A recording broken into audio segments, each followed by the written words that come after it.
সুপ্রিয়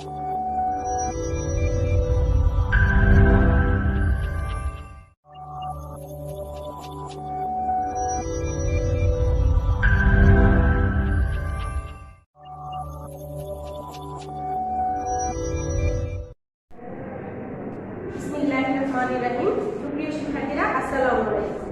তোমরা যে যেখানে আছো আশা করি সবাই ভালো আছো, সুস্থ আছো, আলহামদুলিল্লাহ। আজকে আমি তোমাদের পড়াবো রসায়ন প্রথম পত্র চতুর্থ অধ্যায়ের নাম হলো রাসায়নিক পরিবর্তন। তো এর আগের ক্লাসে আমরা পড়েছিলাম সক্রিয় শক্তি। আজকের ক্লাসে আমরা পড়বো বিভিন্ন প্রভাবক সম্বন্ধে। তোমরা সবাই জানো প্রভাবক কি, তো আমি আবার বলে দিচ্ছি। 1836 সালের বিজ্ঞানী জে বার্জেলিয়াস সর্বপ্রথম প্রভাবক শব্দটি ব্যবহার করেন। বিজ্ঞানী জে বার্জেলিয়াস। প্রভাবকের কাজ কি? প্রভাবক হলো এমন একটা পদার্থ যা কোনো রাসায়নিক বিক্রিয়ায় অংশগ্রহণ করে বিক্রিয়ার গতিকে প্রভাবিত করে, অর্থাৎ বিক্রিয়ার গতি বাড়ায় অথবা কমায়, কিন্তু বিক্রিয়া শেষে নিজে ভর এবং গঠনে অপরিবর্তিত থাকে, তাদেরকেই প্রভাবক বলা হয়। আমি আবার বলছি, যেসব পদার্থ কোনো রাসায়নিক বিক্রিয়ায় অংশগ্রহণ করে বিক্রিয়ার গতিকে প্রভাবিত করে, অর্থাৎ বিক্রিয়ার গতি বাড়ে বা কমে এবং বিক্রিয়া শেষে নিজে ভর ও ধর্মে অপরিবর্তিত থাকে, তাদেরকেই প্রভাবক বলা হয়। প্রভাবক কঠিন তরল বা গ্যাসীয় প্রকৃতির হতে পারে। এই প্রভাবকের কাজ কি? প্রভাবক আমাদের বিক্রিয়ার সক্রিয় শক্তিকে কমিয়ে দেয়, বিক্রিয়ার জন্য বিকল্প একটা রাস্তা তৈরি করে দেয়, যেখানে কম সক্রিয় শক্তিতে কোনো রাসায়নিক বিক্রিয়ায় বিক্রিয়ক সমূহ বিক্রিয়া করে উৎপাদে পরিণত হতে পারে। এজন্য একটা বিক্রিয়ার জন্য প্রভাবক খুবই গুরুত্বপূর্ণ একটা ব্যাপার। তাহলে প্রভাবকের প্রভাবন ক্ষমতার উপর ভিত্তি করে প্রভাবককে 4 ভাগে ভাগ করা যায়। তাহলে আমি বলো কি বলেছি? প্রভাবকের প্রভাবন ক্ষমতার উপর ভিত্তি করে। প্রথম, প্রভাবকের প্রভাবন ক্ষমতার উপর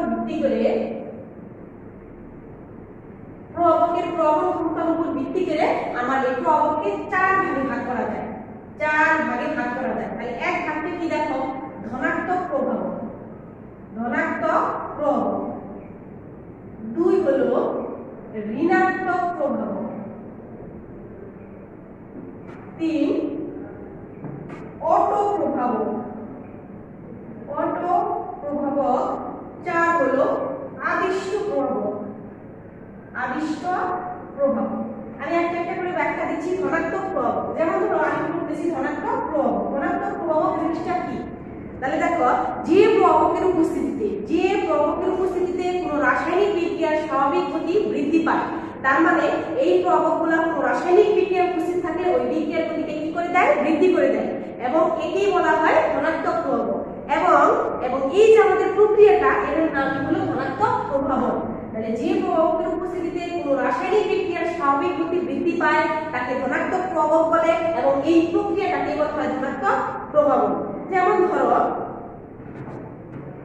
পটাশিয়াম ক্লোরাইড, KClO3। এই পটাশিয়াম ক্লোরাইডের আমরা বিয়োজন বিক্রিয়া করে পটাশিয়াম ক্লোরাইড আর অক্সিজেন গ্যাস তৈরি করি। তাহলে এই পটাশিয়াম ক্লোরাইডের বিয়োজনে আমরা পাবো পটাশিয়াম ক্লোরাইড আর কি পাবো? Oxygen gas. এইখানে যদি আমরা ম্যাঙ্গানিজ ডাইঅক্সাইড MnO2, এটার নাম হলো ম্যাঙ্গানিজ ডাইঅক্সাইড। তাহলে এই যে পটাশিয়াম ক্লোরাইডের বিয়োজন বিক্রিয়া যদি আমি ম্যাঙ্গানিজ ডাইঅক্সাইড প্রভাবক ব্যবহার করি, তাহলে এই বিক্রিয়ার গতি আগের চেয়ে বেশি বৃদ্ধি পায়। এই জন্য পটাশিয়াম ক্লোরাইডের এই বিক্রিয়ায় ম্যাঙ্গানিজ ডাইঅক্সাইড হলো কি? আমার ধনাত্মক প্রভাবক। এটা ম্যাঙ্গানিজ ডাইঅক্সাইড ব্যবহার করলে পটাশিয়াম ক্লোরাইডের বিয়োজন আগের চেয়ে দ্রুত হয়, এই জন্য ম্যাঙ্গানিজ ডাইঅক্সাইডকে বলা হয় ধনাত্মক প্রভাবক। তাহলে দেখো, এখন বলছি ঋণাত্মক প্রভাবক। তাহলে যে প্রভাবকের উপস্থিতিতে কোনো রাসায়নিক বিক্রিয়ার স্বাভাবিক গতি হ্রাস পায় তাদেরকে আমরা বলবো ঋণাত্মক প্রভাবক, এবং এই প্রক্রিয়াটাকে বলা হয় ঋণাত্মক প্রভাবক। তাহলে ঋণাত্মক প্রভাবকের কাজ কি? তাহলে দেখো, সোডিয়াম সালফাইড Na2SO3, সোডিয়াম সালফাইডের সাথে অক্সিজেনের জারণ বিক্রিয়ায় আমার তৈরি হয় সোডিয়াম সালফেট। সোডিয়াম সালফাইডের সাথে অক্সিজেনের বিক্রিয়ায় আমার তৈরি হয়, বা অক্সিজেনের জারণ বিক্রিয়ায় তৈরি হয় সোডিয়াম সালফেট। এখানে যদি আমরা সামান্য পরিমাণ গ্লিসারিন ব্যবহার করি, তাহলে এর জারণ বিক্রিয়াটা আগের তুলনায় অন্তত ধীর গতিতে ঘটে, এই জন্য এই গ্লিসারিনকে বলা হয় ঋণাত্মক প্রভাবক। তাহলে এখন প্রশ্ন আসবে যে বিক্রিয়ার গতি হ্রাস করে, তবু আমরা এই ঋণাত্মক প্রভাবক কেন ব্যবহার করি? তাহলে দেখো, বিক্রিয়ার গতি হ্রাস করে দুর্ঘটনা রোধ করার জন্য অনেক সময় আমরা এই ঋণাত্মক যেমন বিক্রিয়ার গতি হ্রাস করলে আমাদের দুর্ঘটনা কম ঘটে। কখনো কখনো বিক্রিয়াকালীন সময় মানে বিক্রিয়ার সময়টা আমি অনেক দীর্ঘায়িত করতে চাই, সেই ক্ষেত্রে এই ঋণাত্মক প্রভাবক ব্যবহার করা হয়। সম্ভাব্য দুর্ঘটনা রোধ করে বিক্রিয়ার গতি হ্রাস করতে ঋণাত্মক প্রভাবক ব্যবহার করা হয় এবং বিক্রিয়ার সময় বৃদ্ধি করার সময়ও এই ঋণাত্মক প্রভাবক ব্যবহার করা হয়। এখন দেখো অটো প্রভাবক। অটো প্রভাবক হলো কোনো রাসায়নিক বিক্রিয়ার ফলে কিছু কিছু পদার্থ উৎপন্ন হয়, তাদের যে কোনো একটি বিক্রিয়ায় উপস্থিত থেকে ওই বিক্রিয়ার গতিকে বৃদ্ধি করে, তাদেরকে আমরা বলি অটো প্রভাবক বা স্বপ্রভাবক। রাসায়নিক বিক্রিয়ার ফলে যেসব পদার্থ উৎপন্ন হয় অনেক সময় তাদের একটি এই বিক্রিয়ার গতিকে বৃদ্ধি করে। যেমন ধরো oxalic acid H2C2O4, oxalic acid potassium permanganate plus sulphuric অ্যাসিডের সঙ্গে বিক্রিয়া।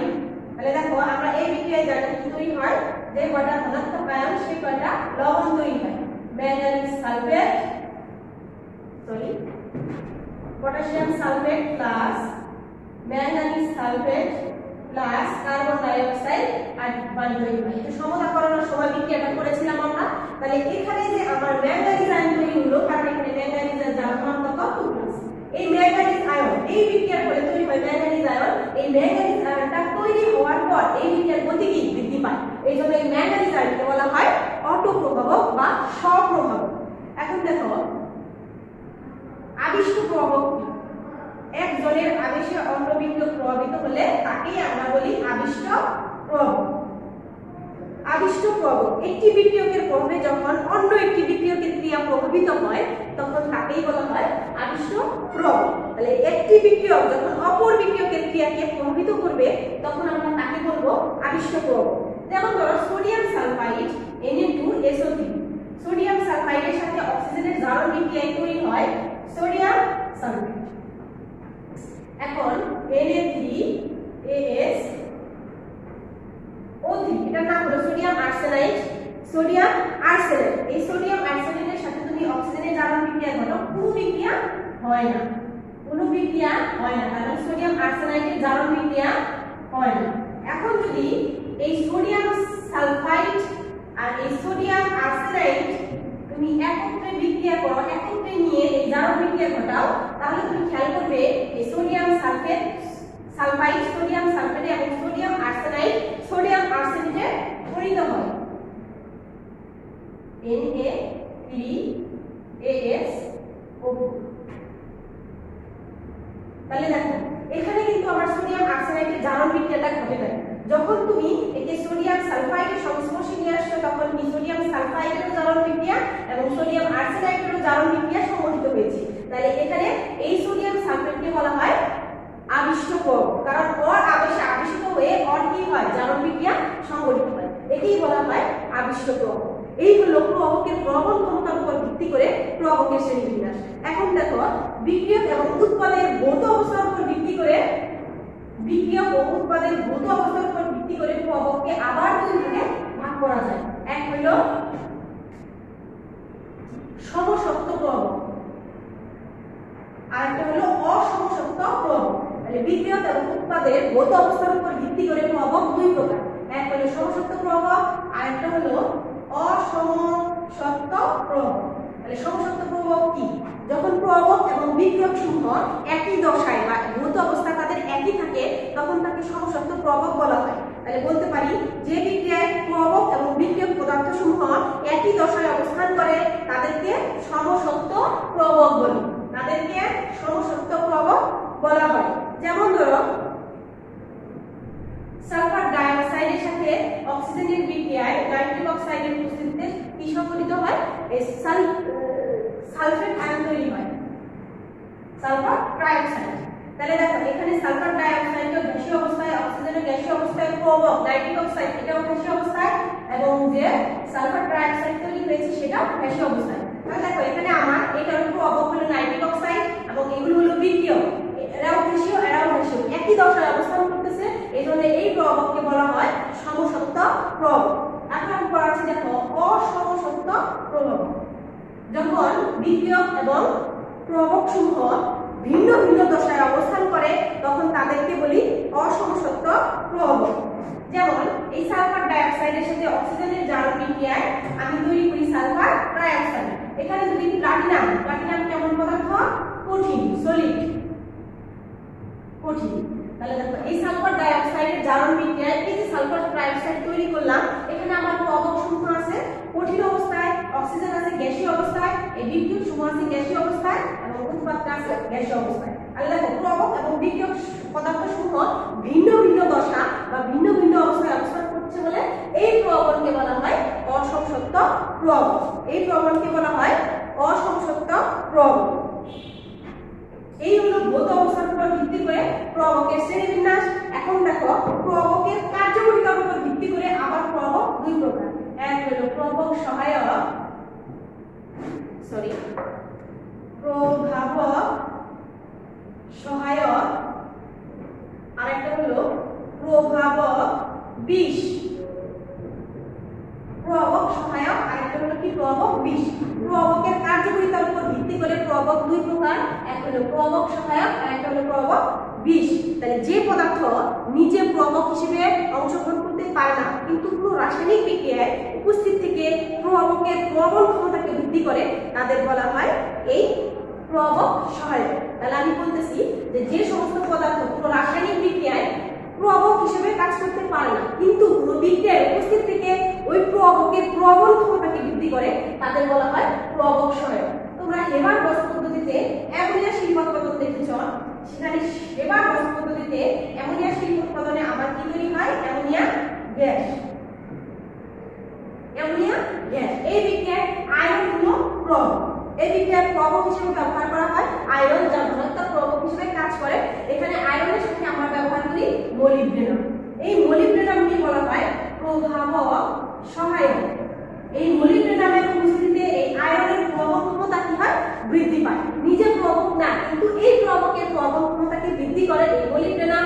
সেজন্য হেবার বস পদ্ধতিতে এই মলিবডেনামকে বলা হয় প্রবক সহায়ক। এখন দেখো প্রবক বিষ। তাহলে দেখো যেসব পদার্থ প্রবকের প্রবল ক্ষমতাকে হ্রাস করে এমনকি বন্ধ করে দেয় তাদেরকে প্রবক বিষ বলা হয়। তাহলে যেসব পদার্থ প্রবক বা অনুঘটকের কি করে? ক্ষমতা হ্রাস করে, অর্থাৎ তাদের কাজকে বন্ধ করে দেয় তাদেরকে প্রবক বিষ বলে। প্রবক বিষ উপস্থিত থাকলে আমার প্রবকটা ঠিকমতো কাজ করতে পারে না। যেমন ধরো সালফার ডাইঅক্সাইডের জারণ বিক্রিয়া অক্সিজেনের সাথে আমরা সংঘটিত করি। এখানে যদি আমরা প্লাটিনাম ব্যবহার করি তাহলে এই যে জারণ বিক্রিয়া, এই জারণ বিক্রিয়ায় নষ্ট হয়ে যায়। সাধারণত ধুলাবালি, সালফার চূর্ণ, আর্সেনাস অক্সাইড প্রবক বিষ হিসেবে কাজ করে। তাহলে এখানে এই প্লাটিনামকে বলা হয় প্রবক বিষ। তাহলে এই বিক্রিয়ায় আমরা প্রবক হিসেবে কি ব্যবহার করতেছি? প্লাটিনাম। এখানে যদি সামান্য ধুলাবালি, সালফার চূর্ণ বা আর্সেনাস অক্সাইড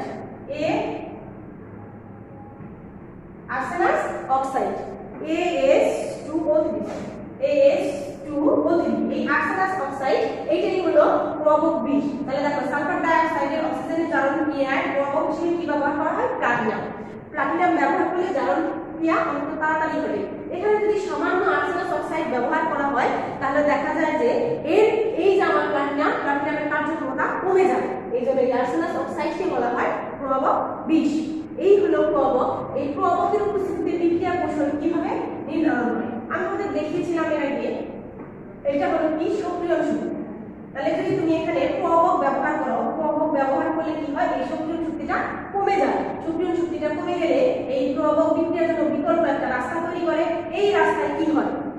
কম সক্রিয় শক্তি সম্পন্ন হয় এবং বিক্রিয়াটা অন্তত দ্রুত গতিতে সংঘটিত হয়। মানে প্রবকের উপস্থিতিতে কোনো রাসায়নিক বিক্রিয়ার সক্রিয় শক্তি কমে যায় এবং বিক্রিয়ক সমূহ বিক্রিয়া করার জন্য উদ্গ্রীব হয় এবং বেশি সংখ্যক বিক্রিয়ক রাসায়নিক বিক্রিয়া অংশগ্রহণ করতে পারে। এই ছিল আজকের প্রবক বিষয়ক ক্লাস। তোমরা সবাই